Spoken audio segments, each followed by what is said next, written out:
Top down analysis अभी हम शुरू करते हैं। तो सबसे पहले मंथली में जाने की ज़रूरत नहीं, क्योंकि मंथली बुलिश है। ये वाली कैंडल अभी रेड की क्लोज हो रही है, तो हम वीकली से शुरू करते हैं। तो देखें ये वीकली जो है वो अभी ये एक स्विंग लो का लेवल स्वीप कर रहा है, लेकिन साथ ही साथ एक बहुत बड़ा जो है वो एक फेयर वैल्यू गैप भी मार्केट जो है वो भी जनरेट कर रहा है। तो आज के दिन की जो क्लोजिंग है वो मार्केट में काफ़ी ज़्यादा हमें बता देगी कि उसने करना क्या है। अगर तो ये ब्रेक अवे गैप बन गया वीकली का, तो फिर मैं समझूंगा ये लिक्विडिटी स्वीप, और इतना ज़्यादा जितनी भी लिक्विडिटी स्वीप इसने कर रखी है, तो मार्केट ने अगर ऊपर की तरफ जाना भी हुआ तो वो नीचे की तरफ पहले पीओआई अपनी को लेने के लिए आएगी, फिर ऊपर की तरफ अपना सफ़र जाना जारी रखेगी। लेकिन अगर इसने इस कैंडल के अंदर को अपनी क्लोजिंग दे दी तो एक बन जाएगा हमारा क्लासिक गैप। तो क्लासिक गैप का मतलब ये होता है कि मार्केट में हमें वहाँ से सेल अपॉर्चुनिटीज़ देखनी है।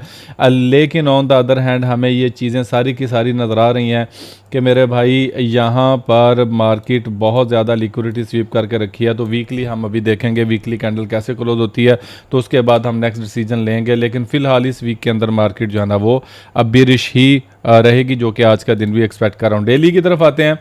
तो डेली हमें ये कहता है कि भैया जी मार्केट अभी लिक्विडिटी स्वीप करके बैठी है, और प्रीवियस डे की कैंडल जो है वो अभी एक रेड कैंडल क्लोज हुई है।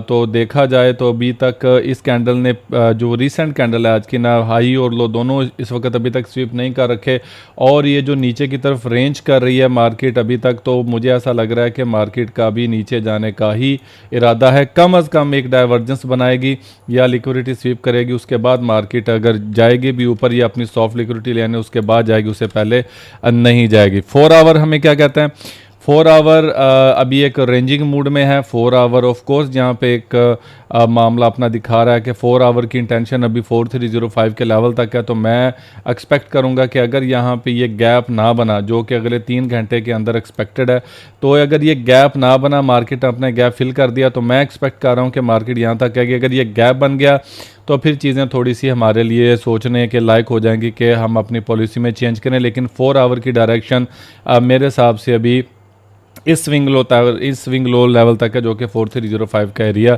अभी बनता है। 1 आवर को देखा जाए तो 1 आवर जो अभी एक सॉफ्ट लिक्विडिटी जनरेट करता है वो ऊपर की तरफ जा रहा है। नो डाउट कि इसके अंदर गैप्स भी हैं, लेकिन अभी लिक्विडिटी मार्केट जो है वो H1 इस वक्त ये वाली ग्रैब करने के चक्कर में है, जो कि 4480 का एरिया बनता है। ऑफ कोर्स फॉर श्योर, तो अगर ये इसको लिक्विडिटी को स्वीप करेगा तो हमारे पास नीचे पीओआईज पड़ी हुई हैं, जो कि इस चीज़ की इंडिकेशन करेंगी कि हमने नेक्स्ट जो है वो कहाँ से बाय करना है। अगर मामला ऐसा होता है कि H1 की कैंडल इसके ऊपर क्लोजिंग दे देती है, तो H1 भी अपनी इंटेंशन फ़िलहाल जो है वो डाउन की तरफ दिखा रहा है। M15 ऑफ कोर्स एक लास्ट एक बड़ा टाइम फ्रेम है, जिसको अगर हम देखें कि वो क्या कर रहा है, यहाँ पर देखें इसने अपना एक ब्रेक ऑफ स्ट्रक्चर कर रखा था और ब्रेक अवे गैप, और उसके बाद मार्केट में एक फार्मूला एंगल्फिंग, और उसके बाद चीज़ें ऊपर की तरफ। तो अभी भी देखा जाए तो क्या कहते हैं कि जो M15 है वो अपनी एक POI इसने ब्रेक कर दी हुई है, और POI जब मार्केट अपने ब्रेक कर दे तो ऑफ कोर्स फॉर श्योर मैं समझता हूँ कि मार्केट का 4480 का लेवल रहता है अचीव करने वाला। और अगर मोस्ट रिसेंट सिचुएशन को हम एनालाइज करें तो मे भी मार्केट जो है वो इस एरिए से अभी बाय में निकल जाए, क्योंकि फर्स्ट लाइन ऑफ डिफेंस का भी यही बन रहा है ऊपर की तरफ मूव करने के बाद। तो ये भी वीक है, इतना स्ट्रॉन्ग नहीं है, क्योंकि ये सारी की सारी कैंडल्स इनसाइड कैंडल्स हैं, लेकिन ICT हर कैंडल को इक्वल वेटेज देता है, तो नो प्रॉब्लम।